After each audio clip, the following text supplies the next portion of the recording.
All right, everybody. Good late morning Tuesday. Still feeling it after the fourth win in a row. Still in that 48-hour period after the dub. But quickly moving out of it here, let's take a look and see what happened outside of the Seahawks game that affected the Seahawks. And I already covered some of this ground in the video I made yesterday morning talking about the division. But I do want to briefly go ahead and take a look at some of the other things as well. Again, there wasn't a ton this week that was really going to affect stuff all that much. But let's see what we can find. There's always a little bit going on that you care about more than just whatever team has nicer jerseys. So they're listing the Monday game first because it was the most recent game played, I guess. So go ahead and get the Monday game, last night's game, out of the way. Cowboys are now officially, I mean, they're not officially eliminated, but you can officially cross them off, which is good because we're actually going to be rooting for them a lot in the last 4 games of the year. The Cowboys have the opportunity to play spoiler for a couple of hopeful playoff teams, and we're going to need them if we want to open up a little bit of a backdoor to the postseason that isn't winning the division. So get ready to root for Dallas the rest of the way. I mean, at this point, even if you hate Dallas so much that you don't want good things to happen to them, at this point, winning games probably would be bad for them because it messes up their pick. So it's, I know it doesn't seem like a big deal, and it probably isn't, but I'm happy Dallas eliminated themselves now rather than needing to do it later. That way we can just relax and root for Dallas the rest of the way pretty much because yeah, they're playing Tampa, they're playing Washington. We need them to find a way to win at least one of those games to help us out, maybe both. It would go a long way. So good result there. Thursday, Lions Packers. Technically a good result.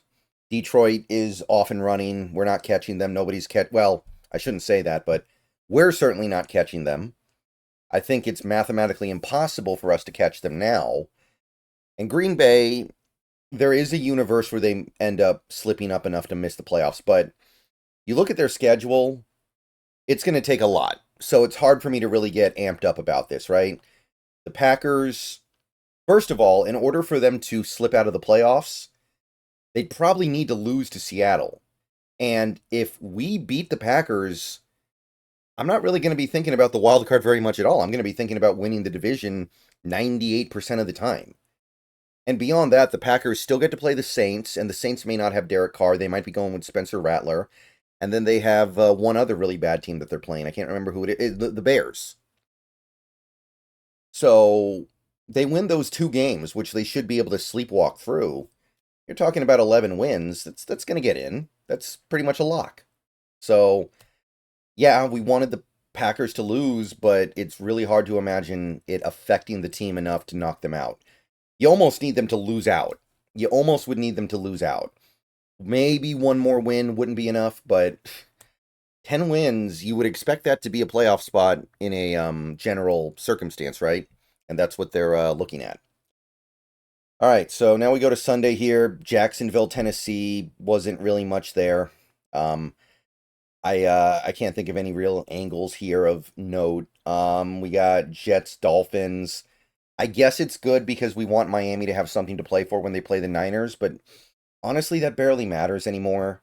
Like the Niners, they they pretty much need to win out, and they still play the Lions, so they're gonna get taken care of. We don't need the Dolphins to do it anymore, so who cares about that? And the whole division played both of these teams, so common opponent doesn't mean anything.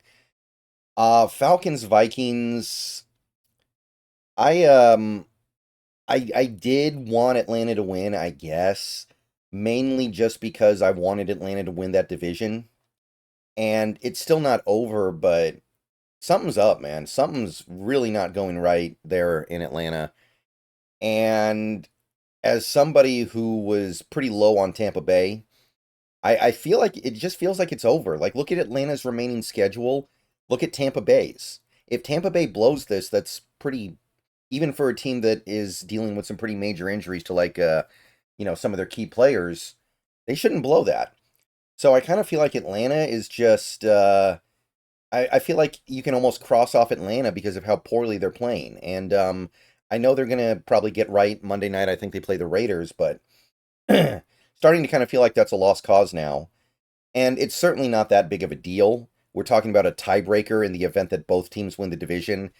And realistically, if the Seahawks win the division, do I really care that much if it's the 3 seed or the 4 seed? Probably not. I'm just happy we won the division. And I mean, the Vikings, there's nothing really to be gained by them winning or losing at this point. They're in. They have 11 wins. Like, it's actually, my heart goes out a little bit to the Vikings fans that they have this amazing team and they're still probably not going to win the division. Like that hurts to have a team this good and to probably not be able to win the division. That's tough. But that was obvious before this game, so I'm not going to say anything really about that. But I did want Atlanta to try to scrape out this division, but at this point, they don't have it. Saints, Giants, they're not really helping our strength of schedule by losing these games. Really would have appreciated it if the Giants could have pulled this one out because they had every opportunity to. The Saints are technically still alive. I'm not really worried about that, though. I'm not concerned about the Saints. Like, if they win the division, then that's hilarious. But I don't think they will. And if they do, it doesn't really affect us. It's not like they're going to get a wild card, right? Their path is through the division. So, whatever. They can go win out and make the playoffs if they really want to, I guess. But that common opponent thing with the Giants is, I mean, losing that game is bad enough, but now they're dragging down your strength of schedule like that. That's not fun. Panthers, Eagles. Somebody in the comments pointed out this was technically a good outcome because the Panthers play the Cardinals, so it hurts the Cardinals' strength of schedule, and they don't play the other teams in the division. And that's true, but at this point, like I said in the video yesterday, I'm not worried about the Cardinals. We've got basically a 3-game lead on them with 4 games left. I don't see any way that Arizona leapfrogs us in the division anymore. It would take some crazy 3-way tie scenario at this point, basically. Or I guess the Seahawks could just completely fall apart and lose out. And honestly, if they do that, if they lose out, then, they deserve what they get. Obviously, they're not going to make it, and who would even be able to say a word about that? Like, oh, we got unlucky. No. If we lose out, if we lose our last 4 games, we didn't get unlucky. We sucked when we needed to be good. So I guess on some level this was kind of good, but I don't see it being valuable anymore. Steelers Browns wasn't really anything here. Raiders Buccaneers. Raiders hung around, was kind of annoying. They gave us a little bit of hope. Couldn't get it done. Buccaneers win. And they're not going away. They're not going away. And I really thought they would have gone away by now. Carolina blowing that game against Tampa Bay last week is going to come back and be a problem. You look at Tampa's remaining schedule, they could absolutely become a player for that 7 seed. And that is the back door.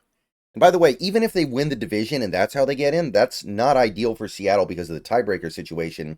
But I'm not that worried about that. I'm worried about Tampa Bay getting the 7 seed if Washington slips up.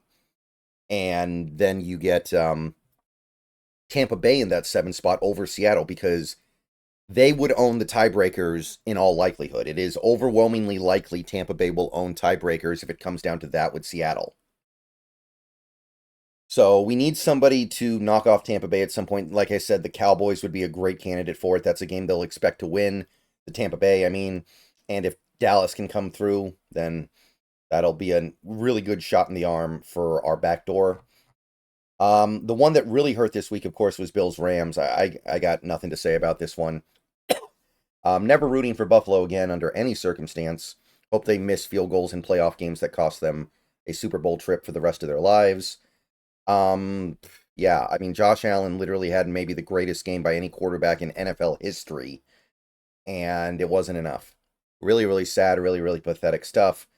And if only the Bills had taken care of business, we'd be living in a world where it would be looking way too good for Seattle. It would be such a clear path to not only winning the division, but putting away the division before we play LA week 18. So now, week 18, it's looking, and I already went over this in the previous video, but it's going to be really, really hard to avoid that week 18 game for all the marbles. Maybe there will be a path where the loser gets the 7 seed. Like, I could see that opening up, depending on what Washington does, and I guess Tampa Bay. But, man, that one hurt. We did not need that. And some people are going to say, oh, it makes up for when Miami beat LA. And that's maybe true, but I thought Buffalo was money in the bank here. Niners beat the Bears, which wasn't what I was hoping for, but at the same time, it doesn't really feel like it changes that much. We all know the Niners are going to lose to Detroit in week 17. And at this point, we just want the Niners to keep winning. Win to mess up their draft pick as much as possible, and win because they're playing the Rams, they're playing the Cardinals. They could be a team that really helps solidify Seattle at the top. They really could. If the 49ers beat the Rams this upcoming Thursday, which is a very important game for Seattle, and beats the Cardinals a little bit later, I think the following week, then they're doing Seattle a lot of favors. So them beating the Bears didn't really change that, and I don't think it changes the fact that they're basically out of it. They would have to beat Detroit. And even if Detroit has everything clinched by that game, which they probably won't, but even if they do, Detroit's not a team that's going to roll over and let some team beat them. We know this. That's not the Detroit way. And Chargers-Chiefs really meant nothing to us. So that's it for this week. That's for the Rooting Guide post-mortem. It was an okay week, but the one result we really needed went completely sideways. All right. See you guys later. Go Hawks.